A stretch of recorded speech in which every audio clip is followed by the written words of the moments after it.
오늘 저희들에게 주신 하나님의 말씀은 에베소서와 갈라디아서입니다. 먼저 봉독해드린 말씀은 에베소서 5장 16절부터 20절까지의 말씀입니다. 제 성경으로는 315쪽입니다. 에베소서 5장 16절에서 20절까지 다 같이 같은 목소리로 합독하시겠습니다. 세월을 아끼라, 때가 악하니라. 그러므로 어리석은 자가 되지 말고 오직 주의 뜻이 무엇인지 이해하라. 술 취하지 말라. 이는 방탕한 것이니 오직 성령으로 충만함을 받으라. 시와 찬송과 신령한 노래들로 서로 화답하며 너의 마음으로 주께 노래하며 찬송하며 범사의 우리 주 예수 그리스도의 이름으로 항상 아버지 하나님께 감사하며. 다음은 갈라디아서 5장 23절에서 22절에서 23절입니다. 앞으로 제 성경으로 3쪽만 넘기시면 됩니다. 갈라디아서 5장 22에서 23절 또 같은 목소리로 합독하시겠습니다. 오직 성령의 열매는 사랑과 희락과 화평과 오래 참음과 자비와 양성과 충성과 온유와 절제니 이 같은 것을 금하잘 법이 없느니라. 제가 이제 설교 시리즈 설교를 우리는 지금이라는 지금 우리가라는 시리즈를 하고 있습니다. 첫 번째 설교가 기억나십니까? 지금 우리가 기도할 때라고 말씀드렸고, 그리고 두 번째 지금 우리가 모이기를 힘써야 할 때라고 말씀드렸습니다. 오늘은 성령 충만할 때라고 여러분과 함께 말씀을 나누기를 원합니다. 여러분, 유명한 아시시의 성자 프란시스를 기억하십니까?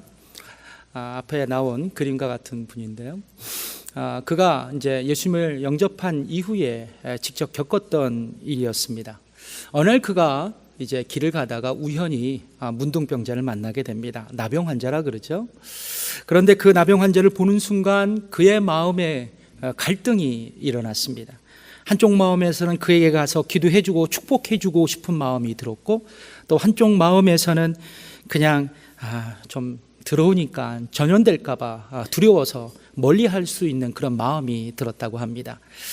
그래서 이제 결국 프란시스는 나병 환자를 그냥 지나치고 말았어요.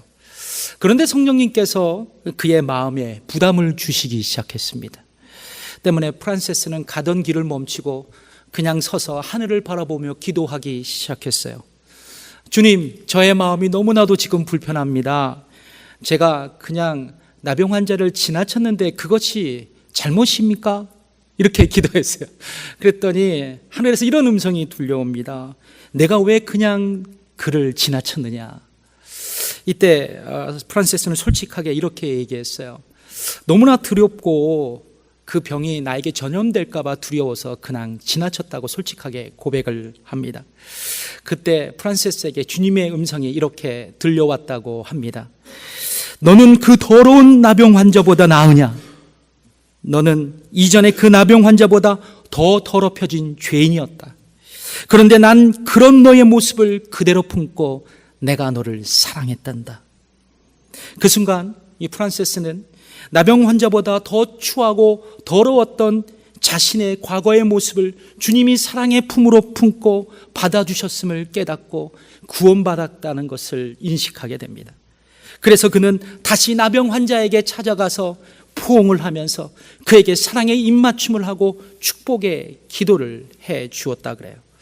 이때부터 아시시의 성자 프란시스는 이제 알베르나 그 산속에서 마지막 숨을 거두기 직전까지 끊임없는 사랑의 순례를 감행했다고 합니다. 그리고 그의 목숨이 다하는 그 순간 이런 유명한 믿음의 고백을 후대에게 남겼다 그래요. 나의 사랑, 나의 전부이신 예수님이라고 말입니다.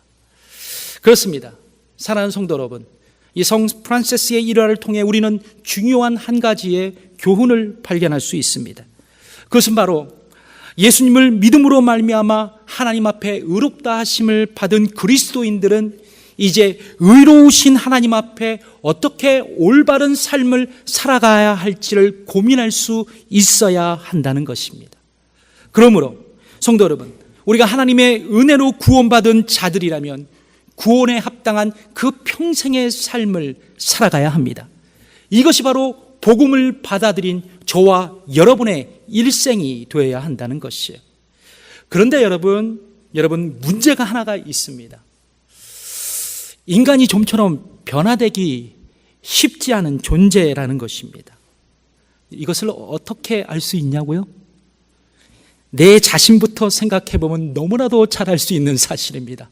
인간은 결코 변화가 힘들어요. 그렇습니다. 우리가 구원을 받았지만 아직도 우리 안에 존재하고 있는 죄성의 영향은 있습니다. 그래서 그것을 성경에서는 죄의 쓴뿌리라고 말씀을 하고 있어요. 그러니까 이 죄의 쓴뿌리 때문에 세상의 빛과 소금으로서 우리가 살아가기 결코 만만치 않다는 것입니다. 그렇기 때문에 절대적으로 우리는 누군가의 도움이 절실히 필요한 것이죠. 그렇다면 성경은 그 해답을 누구라고 얘기할까요? 무엇이라고 얘기할까요? 바로 성령님이세요. 동의하십니까? 그 이유를 지금 말씀드리려고 그래요. 그러니까 회개와 믿음으로 예수님을 영접한 그리스도인들의 안에 내주하시는 그 성령님, 그 성령으로 충만하면 내가 변화할 수 있다라는 것입니다. 그 성령으로 충만하면 내가 성장할 수 있다라는 거예요. 그 인간의 어떤 철학, 인간의 어떤 도덕으로 불가능했던 인간의 변화가 바로 성령의 충만으로 가능할 수 있다는 것입니다. 그렇다면 사랑하는 성도 여러분, 우리 그리스도인들에게 도대체 성령 충만은 어떤 의미일까요? 첫 번째, 성령 충만은 성령님에 의해 지배되는 삶을 이야기하고 있습니다.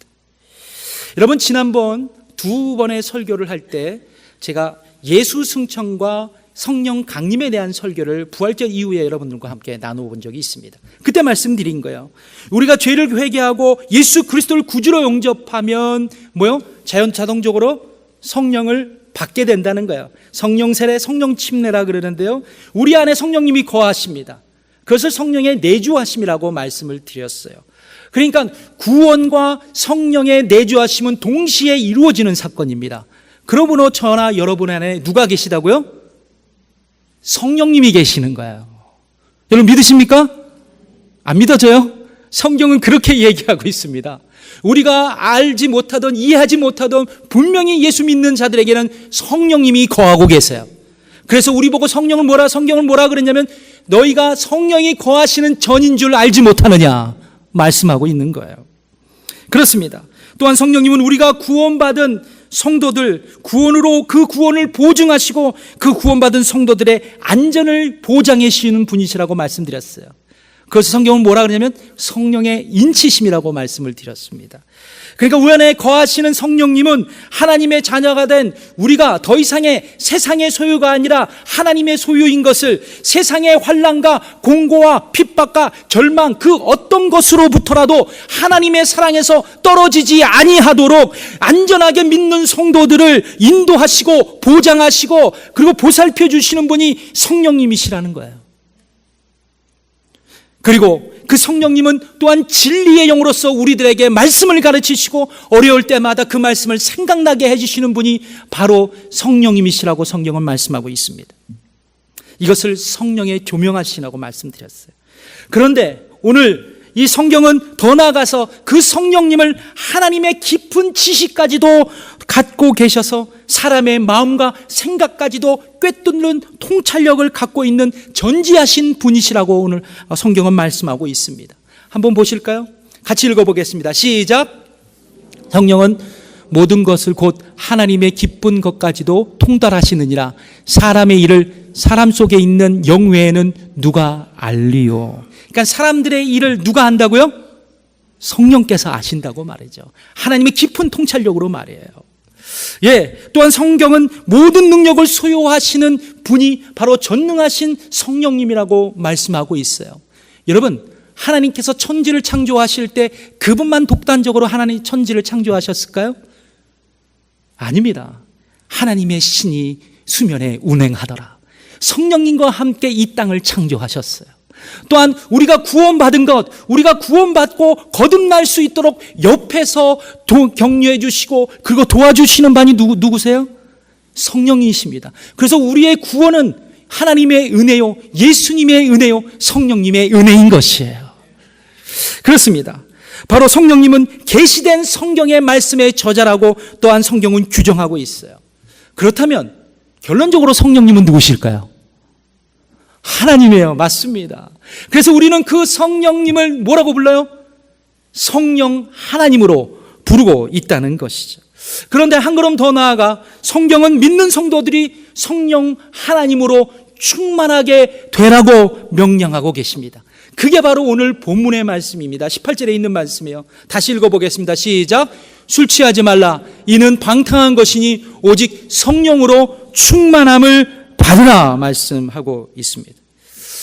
여러분, 에베소서 5장을 전체를 이렇게 쭉 보시면 바로 예수님을 믿고 구원받은 그리스도인들이 어떻게 영적인 삶을 살아갈 것인가에 대한 이야기를 사도 바울이 기록하고 있습니다. 우리가 어떻게 예수 믿고 난 다음에 살아갈 것인가에 대한 고민을 하고 있다는 거죠. 세 가지를 말씀하고 있습니다. 첫 번째는 16절이에요. 오늘 읽었던 16절 뭐라고요? 보면 세월을 아끼라고 말씀하고 있습니다. 여러분 맞죠? 맞습니까? 네, 맞습니다. 세월을 아끼라고 말씀하고 있어요. 그러니까 우리의 인생의 시간은 짧다는 것입니다. 길지 않다는 거예요. 그래서 또한 이 시대가 험하고 어둡다는 것입니다. 그러니까 어둡고 영원하지 않는 그 이 땅에서 하나님의 영광을 위해 시간을 내어 살아갈 수 있도록 우리들에게 권면의 말씀을 하고 있는 거예요. 그 다음에 17절에 보면 오직 주의 뜻이 무엇인가 이해하라고 말씀하고 있지 않습니까? 그러니까 뭐예요? 시간을 내어 하나님의 영광을 위해 이 땅에서 살아가면서 하나님이 어떤 생각을 갖고 있었는지 하나님의 뜻을 분별하면서 이 땅을 살아가라고 성도들에게 격려하고 있어요. 마지막으로 사도 바울은 뭐라고 격려하고 있습니까? 18절에 성령의 충만함을 받으라고 말씀하고 있습니다. 그런데 여러분, 여기서 이 성령의 충만함을 받으라는 단어를 한국 성경으로는 잘 이해가 안 되지만 헬라어 원어 성경에 보면 이 뜻이 뭐냐면 성령의 지배를 받으라라는 뜻이 있습니다. 그러니까 성령의 지배와 성령의 충만함은 동격이에요. 그러는 의미입니다. 그런데 오늘 본문에 보면 흥미로운 것은 성령의 충만함이 뭐와 비교되어 있을까요? 술 취함. 예, 술 취함이에요. 여러분, 이런 기독교에 재미있는 유머가 있습니다. 성령 충만과 술 취함의 공통점, 이런 게 있어요. 인터넷 보면 나옵니다. 나오는데요. 일단은 말이 많아진대요. 그러니까 성령 충만, 술은 얘기 안 할게요. 여러분 다 아시잖아요. 일단 말이 많아지는데요. 성령 충만은 기도가 많아지잖아요. 기도 많이 하잖아요. 또 노래를 한대요. 그러니까 성령 충만하면 찬양도 하고, 그리고 권한다 그럽니다. 위하여. 또 성령 충만하면 성령 충만을 받으라고 권하죠. 그리고 웁니다. 가끔 술을 이렇게 치신 분들은 가끔 우는 분들이 계세요. 근데 성령 충만하면 자신의 죄를 자복하고 회개하는 눈물이 나오죠. 또 용감해집니다. 용감해져요. 약주 얼큰하게 드시면 이 세상의 최고의 남성이 됩니다. 용감해져요. 근데 성령 충만하면 내성적인 분들도 성령 충만하면 나가서 길거리에서 복음을 전하더라고요. 또 뭐예요? 중독됩니다. 또 안주도 필요해요. 좀 이따 안주를 얘기할 겁니다. 성령 충만을 위한 안주를 얘기하는데, 또 냄새도 풍깁니다. 그리고 지배를 당해요. 뭐 이런 재밌는 이야기가 있습니다. 근데 여러분, 술에 취하면 어떤 현상이 벌어져요? 술 한 번도 안 취해보셨습니까? 지배를 당하게 됩니다. 보통 사람들이 술에 취하면 부정적인 것과 긍정적인 것, 긍정적인 것과 부정적인 면이 이렇게 동시에 막 드러납니다. 제 경험은 그래요. 일단 알코올이 들어가면 일반적이지 않지만 가끔 우는 분이 있다고 말씀드리지 않습니까? 근데 그건 일반적이지 않아요. 보통 아주 기분이 좋아집니다. 그러면서 마음이 관대해지고 막 누군가를 사랑하려고 그러고 또 당당해지고 또 용감해집니다. 그런 게 대부분의 현상이에요. 제가 어렸을 때 기억이에요. 저희 아버지와 삼촌들이 술에 얼큰이 취하고 돌아오시면 저는 그때를 기다렸습니다. 이유가 무엇인지 아시죠? 돈을 달라고 그랬는데 안 했는데 계속 용돈을 막 주시는 거예요. 뭐를 사달라고 얘기도 안 했는데 자꾸만 맛동산 사주랴 브라보콘 사주랴 시커먼 그 딱딱한 있잖아요. 그 수염 그걸 갖다 애 연약한 살에다 비비면서 막 이렇게 막 냄새 풍기고 막 이래요. 삼촌들은. 근데 저는 저희 형과 함께 저희 집안의 어르신들이 술 얼큰하게 취하고 돌아오실 때를 그대를 기다리며 마당으로 반갑게 나가 인사를 넙죽합니다. 용돈이 많이 생겨요. 이런 술의 긍정적인 면도 있습니다. 근데 부정적인 면도 있다라는 거죠. 일단 술이 들어가면 여러분 간에 치명타입니다. 적당한 술은 모르겠지만 과도한 알코올이 들어가면 간에 치명타예요. 또 위에 위염과 궤양이 생기고 또 췌장에 염증도 생긴다 그래요. 그런데 제일 많이 일어나는 현상은 뭐냐면 우리의 뇌에 직접적인 영향을 줄 수 있다는 겁니다. 그러니까 중추신경을 마비시켜서 인간의 방향 감각 그리고 통제력, 판단력, 이해력을 상실하게 만들어요. 그러니까 결론적으로 뭐냐면 행동도 방탕하게 되고 인간의 이성과 지성도 잃어버리고 그냥 정신이 몽롱하면서 나도 모르게 이상한 행동을 하게 되는 거예요. 그런데 반대로 여러분 성령의 충만함을 받고 성령의 지배함을 받게 되면 여러분 명확한 생각과 분명한 사고가 나에게 있게 돼요. 그러니까 뭐냐면 성령님께서 내 지성, 내 감성, 내 의지, 전 인격을 통제하시기 때문에 그래요. 그래서 함부로 생각하지도 않고 함부로 말하지도 않고 함부로 행동하지도 않게 된다는 거예요. 결론적으로 성령 충만하면 분별력이 생깁니다. 그리고 하나님의 뜻이 무엇인가를 이해할 수 있게 된다는 거예요.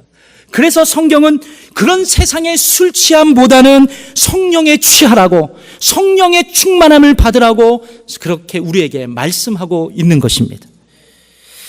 여러분 성령의 권위자라고 생각하면 보통 드와이트 무디라고 얘기를 하지만 그의 직계 제자인 R.A. 토레이가 원래 성령론의 대가입니다. 이분이 성령 충만에 대한 정의를 이렇게 내렸습니다. 제가 읽어드릴게요. 성령 충만은 거룩하시고 영광스러운 하나님의 임재가 우리의 속마음 구석구석까지 채워지는 것이고 우리의 모든 목적, 모든 이념, 모든 사상, 모든 공상, 모든 행동, 모든 언어를 지배하는 성령을 우리가 경험한다는 뜻이다. 나의 일부가 아닌 나의 모든 것을 성령께서 지배하는 것이 성령 충만이다. 그렇습니다. 성령 충만은 성령님이 우리의 전 인격을 소유하시고 지배하시고 사용하시는 것이에요. 그런데 흔히 우린 이런 기도를 하죠. 어떤 기도를 하냐면 하나님 아버지 성령님을 나에게 많이 부어 주옵소서, 충만히 부어 주옵소서, 성령님 나의 머리끝부터 발끝까지 꽉꽉 채워 주옵소서. 우리 믿음의 선배들은 그렇게 기도했습니다. 그래서 진짜 성령의 충만함을 갖고 모진 세월을 견뎌내신 것 같아요. 기도 맞아요. 그러나 진정으로 여러분 생각해 본다면 성령 충만은 그런 성령님은 물건처럼 더 많이 소유한다는 개념은 아니에요. 단지 카리스마, 능력, 은사, 병곤침, 방언, 기도 잘한다고 해서 어떤 개인이 특별한 성령의 체험을 많이 했다고 해서 그것이 성령 충만을 설명할 수는 없습니다. 바로 여러분 기억하십시오. 성령님은 인격이세요. 성령님은 인격이십니다. 인격이신 그분 앞에 우리가 굴복하고 그분께 우리의 자신을 내어드리는 것이 성령 충만이에요. 그래서 그분의 인격을 닮아가는 것이 성령 충만의 완결입니다. 특별히 성경은 성령님이 인격인 것을 말씀하고 계세요. 성경은 성령님이 우리의 인간처럼 지성과 감성과 의지를 갖고 계신다고 말씀하고 있습니다. 그래서 인격을 갖고 있는 성령님은 자신의 지성을 통하여 하나님의 말씀을 우리에게 가르쳐 주세요. 그리고 그 성령님은 자신의 감정이 우리 때문에 상해서 근심할 때도 있다라고 성경은 우리에게 이야기하고 있습니다. 또한 교회를 세우시기에 우리에게 은사로 주시기로 의지적으로 그렇게 작정하신 분도 바로 성령님이시라고 성경은 우리에게 말씀하고 있어요. 그런데 여기서 놓칠 수 없는 흥미로운 사실이 있습니다. 그것은 성경은 성령님의 인격을 성령의 열매로 정의하고 있다는 사실이에요. 그래서 갈라디아서 5장 22절부터 23절 오늘 본문의 말씀을 보면 9가지의 성령의 열매가 나오지 않습니까? 사랑, 희락, 화평, 오래 참음, 자비, 양선, 충성, 온유, 절제. 이 9가지의 열매가 성령의 열매이자 우리가 맺어야 할 성품의 열매인 것이에요. 이것이 바로 성령 충만의 비밀인 것입니다. 그래서 사랑하는 성도 여러분, 성령 충만은 신비스러운 현상이 아니에요. 현실적인 문제입니다. 우리 모든 그리스도인들의 현실적인 문제예요. 그래서 성령의 지배를 받고 성령의 충만함을 받으면 자연적으로 우리의 생각이 변화가 돼요. 가치관도 변화가 됩니다. 언어도 변화가 돼요. 인격도 변화됩니다. 성품도 변화돼요. 우리의 삶도 변화됩니다. 그런데요, 이 성령 충만을 받으라는 말씀을 원어적으로 한번 분석해 본다면 현재 시대와 명령 시제로 명령법으로 그렇게 쓰여져 있습니다. 이것은 무엇을 말하냐면 계속해서 성령의 지배를 받으라는 거예요. 그래서 계속해서 나의 인격 가운데 성령의 인격, 그 성령의 열매를 맺어가라고 성경은 말씀하고 있습니다. 한 번에 될 수 있을까요? 아닙니다. 지금도 여전히 예수를 믿고 있지만 우리 모두는 공사 중이에요. 공사 중인 인생, 성경은 우리에게 그것에 대한 해답을 가르쳐 줍니다. 성령 충만을 날마다 경험하라고 말해요. 그리고 그 성령의 은혜로 다시 한번 이 땅에서 변화된 성도들로 살아가라고 모든 그리스도인들에게 그렇게 명령하고 있다라는 것입니다. 그렇다면 사랑하는 성도 여러분, 이 성령의 내주하심과 성령의 인치심은 성령 하나님의 주권적인 사역이에요. 은혜입니다. 그러나 성령 충만은 성령 하나님의 은혜인 동시에 우리 성도들의 거룩한 책임인 것을 기억하시기 바랍니다. 그러므로 우리 모두는 성령 충만을 갈망해야 합니다. 우리 모두는 성령 충만을 열망해야 합니다. 우리를 포함한 모든 그리스도인들의 실제적인 시간, 바로 이 성령 충만한 삶의 여정이 될 수 있어야 됩니다. 그러므로 구원받은 성도들 안에 아직도 존재하는 타락한 인간의 성품, 갈라디아서 얘기하는 육체의 소욕을 벗어나서 이제는 예수님의 인격과 예수님의 성품을 닮아갈 수 있도록 성령님을 우리는 붙들어야 해요. 선택해야 합니다. 보혜사 성령님을 따르기로 결정해야 해요. 그래서 사도 바울은 갈라디아 교회 성도들에게 이렇게 권면하고 있습니다. 여러분, 성령을 쫓아 행하십시오. 여러분, 성령을 따라 살아가십시오.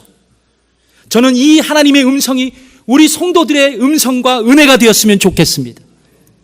그렇다면 성령 충만, 성령의 지배를 받기 위해 우리는 무엇을 준비해야 할까요? 아까 술 취함과 성령 충만의 공통점 얘기할 때 안주가 필요하다 얘기하지 않았습니까? 안주, 성령 충만의 안주가 있습니다. 지난번 설교에서 제가 복음주의 신학자 로버트 라이트너 박사의 이야기를 하면서 성경을 읽고 그리고 묵상하고 그리고 그 말씀을 순종하면 성령 충만한 증거와 성령 충만해질 수 있다라는 말씀을 드렸어요. 그러니까 뭐냐면 우리가 매일 규칙적으로 성경을 읽는다는 거죠. 그냥 한 번 읽는 게 아닙니다. 여러분, 후탁교인이 어떤 교인인지 아세요? 후탁교인. 오래간만에 성경을 펴서 읽으니까 피잖아요. 그러니까 먼지가 가득하죠. 그러니까 그리고 한 번 읽고 후탁교인이. 예. 그런 거 말고 일상적으로 규칙적으로 성경을 읽고 묵상하고 또한 생활에 적용한다면 우리는 성령 충만 될 수 있습니다. 아멘? 그래요. 맞습니다. 성령 충만 될 수 있어요. 그런데 오늘 본문에 보시면 또 다른 안주가 나옵니다. 안주거리가 나와요. 19절 21절에 보시면 성령 충만 후에 나타날 수 있는 증상들이 나와 있습니다. 그런데 어저께 제가 주석을 펴보니까 또 대부분의 성경학자들은 이 성령 충만의 증거도 될 수 있지만 성령 충만을 위한 조건적인 삶도 될 수 있다라고 또 다른 해석을 내놓더라고요.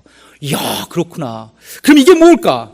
이 성경은 세 가지로, 이 세 가지의 약속을 지킨다면, 말씀을 지킨다면 너희들도 성령 충만할 수 있다라고 말씀하고 있거든요. 19절에 보면 뭐라고 나옵니까? 결론적으로 찬송하라. 20절에 보면 감사하라. 그리고 21절에 보면 서로 복종하라고 말씀하고 있지 않아요? 여러분 한번 보실까요? 에베소서 5장 18절에서 19절에 있는 말씀 같이 읽어볼게요. 시작. 오직 성령의 충만함을 받으라. 시와 찬송과 신령한 노래들로 서로 화답하며 너희 마음으로 주께 노래하며 찬송하라 말씀합니다. 그러니까 성령 충만한 사람은 입술에서 찬양이 넘친다는 거예요. 그렇기 때문에 입술에 찬양이 넘치고 하나님을 높이는 그런 삶이 나의 일상이 된다면 나는 뭐예요? 성령 충만한 사람이에요. 그러니까 내가 운전석에서도 찬양하고 가정에서도 찬양하고 목장 모임에서도 찬양하고 교회에서도 찬양하고 일터에서도 찬양하는 그런 찬양의 거룩한 습관이 그 찬양이 나의 생활화가 된다면 나도 성령 충만해질 수 있다는 것입니다. 아멘. 그것을 경험하신 분 저는 손들어서 벌써 예, 찬양하면 성령 충만해져요. 그 은혜를 경험하시길 바랍니다. 아멘. 그렇습니다. 그런데 흥미로운 것은 찬양이 개인의 성령의 충만의 조건이 될 수 있어요. 그러나 또한 교회 공동체의 그러한 성령의 충만함도 이 찬양의 시간에 달려있다는 것을 기억하시기 바랍니다. 오늘 이 에베소서 5장 18절에 19절에 뭐라고 말씀합니까? 서로 화답하며 너희 마음으로 주께 노래하며 찬송이라. 찬송할 때 어떻게 찬양한다고요? 서로 화답하며 찬송하는 거예요. 교회 안에서 찬송하는 겁니다. 마음을 모아 마음을 다해 주께 열정적으로 우리 모든 교우가 하나님 앞에 찬양 드릴 수 있다면 그 속에 성령의 충만은 이루어질 수 있다고 성경은 우리에게 약속하고 있어요. 에베소서 5장 20절에 보면 이런 말씀이 있죠. 범사에 우리 주 예수 그리스도의 이름으로 항상 아버지 하나님께 감사하라고 말씀하고 있습니다. 여러분, 우리 믿음의 선배들은 성령 충만을 만병통치약으로 말씀하신 적이 있어요. 성령 충만하면 모든 게 다 돼. 다 돼요. 그러나 특별히 성령 충만하면 항상 감사할 수 있다고 그렇게 얘기들을 하시더라고요. 맞습니다. 왜냐고요? 그렇다면 왜냐고요? 성령 충만하고 은혜가 충만하면 모든 감사의 조건이 하나님으로부터 온 것임을 내가 알 수 있기 때문에 그래요. 그리고 성령 충만하고 은혜가 충만하면 우리가 만나는 모든 역경의 배후에는 분명히 하나님의 선하신 뜻이 있다라는 것을 알 수 있기 때문에 우리가 범사에 감사할 수 있다는 것입니다. 그러므로 나의 상황과 환경을 초월해서 내가 범사에 감사할 수 있다면 내가 성령 충만한 사람인 것이에요. 내가 비록 직장을 잃어버리고 감사의 조건이 사라질지라도 전능하신 하나님이 살아계시고 우리의 버팀목이 되어주신 것을 믿음으로 바라보며 감사한다면 분명히 그분은 성령 충만한 성도인 줄 믿습니다. 우리의 모습이 될 줄 믿어요. 에베소서 5장 21절에 보면 뭐라고 말씀하냐면 그리스도를 경외함으로 피차 복종하라고 말씀합니다. 여러분, 성령 충만하면 예전에 우리 기도원 원장님 이런 말씀을 하신 적이 있어요. 저 어렸을 때 이런 말씀합니다. 성령 충만하면 모든 사람이 그렇게 귀하게 보이더라 이런 얘기를 하셨어요. 그러니까 성령을 충만하면 한 분 한 분이 다 귀하게 여기는 거예요. 다 존귀하게 여기는 겁니다. 옆분 한번 째려보세요. 존귀한 분인지 안 존귀한 분인지. 다 존귀해 보이시잖아요. 바로 여러분들이 성령 충만한 증거예요. 맞습니다. 그래서 성령 충만하면 서로를 인정하게 돼요. 서로를 존귀하게 합니다. 서로를 긍정합니다. 서로의 생각과 가치를 세워줘요. 그래서 서로가 서로에게 복종할 수 있는 준비를 하고 있습니다. 에베소서 5장 이 9절 이후에 이런 얘기를 하잖아요. 아내가 남편에게, 남편이 아내에게, 자녀가 부모에게, 부모가 자녀에게, 그리고 일터의 상전이 종에게, 종이 상전에게 그렇게 복종할 수 있는 특별한 능력은 뭐예요? 성령 충만. 성령으로 충만해질 때 그것이 가능하다고 말씀하고 있습니다. 그렇습니다. 내가 바로 이런 삶을 결단하고 우리의 삶을 살아갈 수 있다면 사랑하는 성도 여러분, 내 삶의 마당이 성령으로 충만해질 줄 믿습니다. 우리 마음의 궁전이 성령으로 가득 채워질 줄 믿습니다. 이것이 바로 성령 충만의 비결인 것이에요.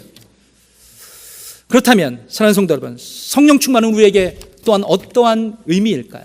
저는 이것을 보면서 한 달 동안 기도한 것 같아요. 이 설교를 하기 위해서 말입니다. 두 번째, 성령 충만은 부흥의 시작이라는 거예요. 부흥의 시작. 영국의 어떤 남자가 배를 타고 여행을 하다가 풍랑을 만나서 좌초돼서 무인도에 들어갔다고 합니다. 그런데 10년이 지났어요. 우연히 배가 지나가다가 무인도에 있는 원시인 같은 그 사람을 본 거예요. 그래서 구조대가 막 달려갑니다. 그 사람을 구원하기 위해서요. 딱 도착하니까 어떻게 이렇게 모진대에서 무인도를 잘 이렇게 갖고 오고 이렇게 용기 있게 살아갔을까. 모든 사람들이 그 사람을 경이로운 눈빛으로 바라보았습니다. 그런데 흥미로운 것은 이 무인도에 4개의 집이 건축되어 있어요. 그래서 구출하러 온 사람들이 그 사람에게 물어봤습니다. 이걸 무엇을 하기 위해서 이렇게 집 4채를 지셨습니까? 이 양반이 이런 대답을 합니다. 저쪽 중앙에 있는 움막은 제 마이 하우스입니다. 집이에요. 그 옆에 있는 거는 외부 화장실이고 바로 또 옆에 있는 거는 교회입니다. 이런 얘기를 해요. 그래서 궁금합니다. 한 집이 남았잖아요. 그래서 저 집은 또 뭐라고 졌을까요? 이런 질문을 했을 때 이 사람이 이런 얘기를 합니다. 그것은 제가 전에 다녔던 교회입니다. 이해가 안 되십니까? 예, 이 땅에 우리가 선택할 수 있는 교회들이 너무 많아요. 아틀란타에도 한인교회가 300교회가 넘는다고 합니다. 그렇게 많습니다. 그런데요, 교회마다 교단 다 다르고 문화도 다르고 선도들의 환경도 달라요. 그런데 공통적인 게 하나가 있습니다. 뭘까요? 모든 교회는 부흥을 꿈꾼다는 것입니다. 부흥을 꿈꾸지 않은 교회가 있다면 손들어 보라 그러면 아니죠. 모든 교회가 부흥을 꿈꾸고 있어요. 여러분, 한국교회 아시죠? 70년대 80년대 아주 경이로운 성장과 부흥의 역사를 달려왔었습니다. 그런데 90년대에 들어서 이제 점차로 조금 줄어지다가 2000년부터는 교인 수가 감소하고 성장도 마이너스 성장을 하고 있습니다. 지금껏까지 말이죠. 그런데 여러분, 미국에 있는 남침내 교회도 예는 아닙니다.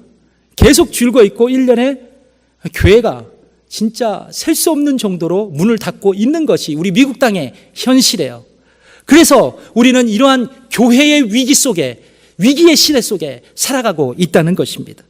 그런데요, 여러분, 이런 시대적 상황 속에서 꾸준히 성장하는 교회가 있다는 것이죠. 그것이 알고 싶다. 바로 오순절 교단입니다. 복음적인 오순절 교단. 그러니까 여러분, 성령의 은사를 무분별하게 사용하는 그런 오순절 교단 말고요, 복음적인 오순절 교단이 있습니다.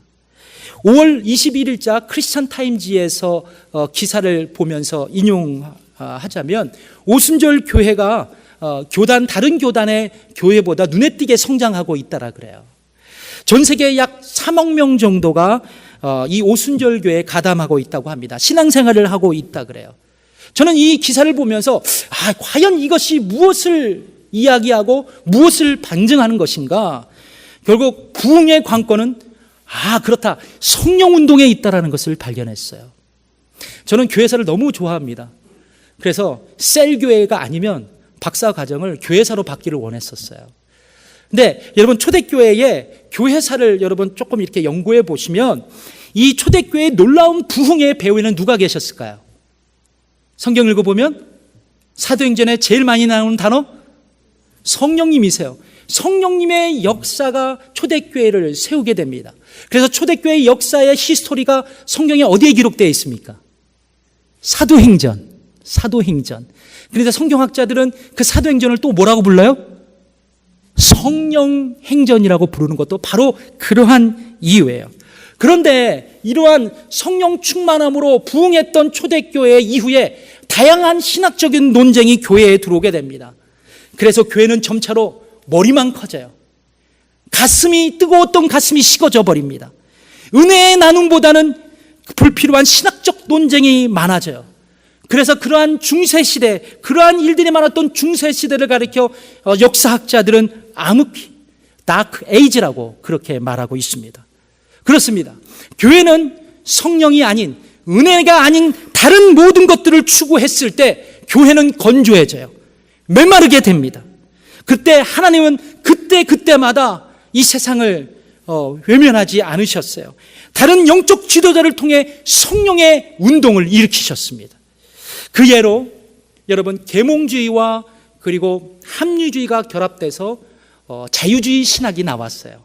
인본주의적 신학관을 얘기해요.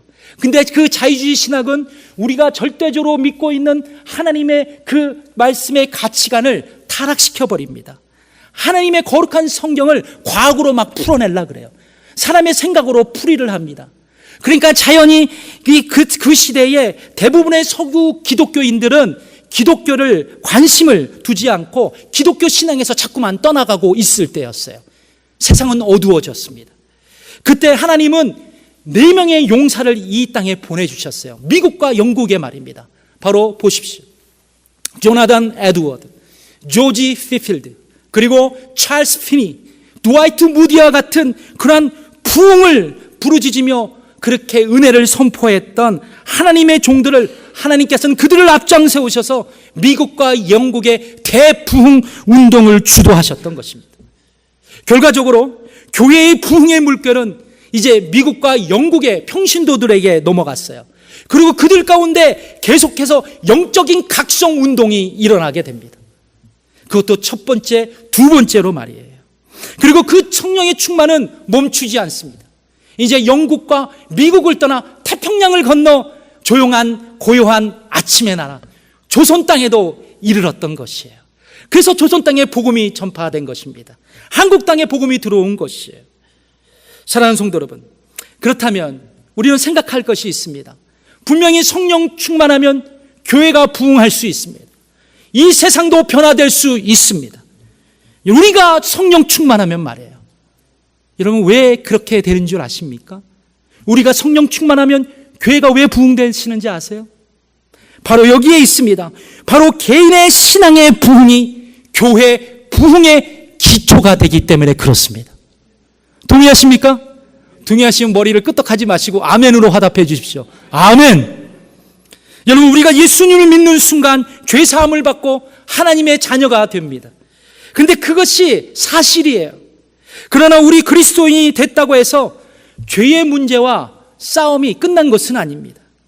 여전히 우리 하나님의 자녀인 우리가 이 세상을 살아갈 때 그 순간부터 사단은 우리를 공격하기 시작해요. 더 치열한 싸움이 시작됩니다. 그래서 우리가 죄를 짓도록 거룩한 삶을 살아가지 않도록 그렇게 우리를 막고 있는 사단의 공격이 있어요. 그래서 우리 신앙의 선배들은 신앙생활 자체가 바로 영적인 싸움이라고 말할 정도였으니까요. 그러므로 사랑하는 성도 여러분, 우리의 신앙생활에 가장 중요한 영적인 과제가 있다면 그것은 우리가 성령님의 도우심을 받아 거룩한 삶을 살아나가는 것이에요. 세상과 동화되지 않고 휩쓸리지 않고 순결한 삶을 이 땅에서 살아가는 것입니다.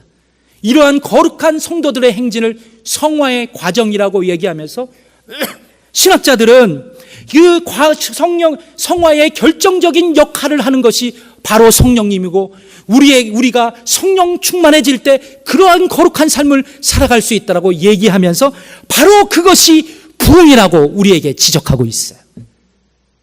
여러분 우리가 거룩해질 때 성령으로 충만해질 때 그리고 우리가 성결한 삶을 살아갈 때 그것이 뭐라고요? 부흥. 그것이 부흥이에요. 그래서 여러분 부흥은 그 성령 충만은 신비스러운 게 아닙니다. 실제적인 거예요. 그렇습니다. 우리 모든 그리스도인들의 영적인 숙제가 있다면 성령 충만이에요. 하나님의 거룩상을 확보하며 이 땅을 걸어가야 합니다. 여러분 성령으로 충만하면 성령으로 충만해요. 내가 변화될 수 있다면 우리 가정도 변화될 수 있어요. 성령으로 충만하여 한 성도가 그렇게 변화가 될 때 교회도 변화될 수 있습니다. 성령 충만하로 성도가 한 사람이 신앙으로 부흥할 때 교회도 부흥할 수 있어요.